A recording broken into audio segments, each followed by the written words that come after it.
हमारे देश में भगवान विष्णु के अनेक प्राचीन मंदिर हैं। इन्हीं में से एक है छत्तीसगढ़ के राजिम में स्थित राजीव लोचन मंदिर। कहते हैं जो व्यक्ति इस मंदिर में भगवान विष्णु की प्रतिमा के दर्शन कर लेता है उसे चारों धाम के दर्शन का शुभ फल प्राप्त हो जाता है। इस मंदिर से कई मान्यताएं और परंपराएं जुड़ी हुई हैं।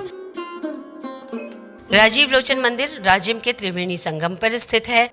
भगवान राजीव लोचन यहाँ सुबह बालपन अवस्था में, दोपहर में युवा अवस्था में और रात में वृद्ध के रूप में दिखाई देते हैं। इस मंदिर में 12 स्तंभ हैं, जिन पर अष्टभुजा दुर्गा, गंगा, यमुना और भगवान विष्णु के अवतार राम और नृसिंह भगवान के चित्र हैं। ऐसा भी कहा जाता है कि जब तक इस मंदिर के दर्शन न कर लिए जाएं, तब तक जगन्नाथपुरी की यात्रा पूरी नहीं होती।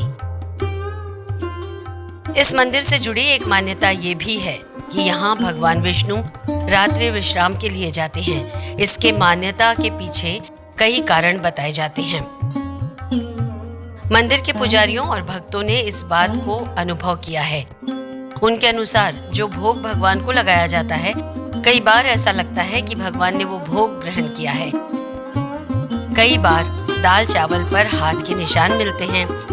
भगवान के विश्राम के लिए जो बिस्तर तैयार किया जाता है वो भी कई बार अस्त व्यस्त मिलता है। उसमें सिलवटें होती हैं।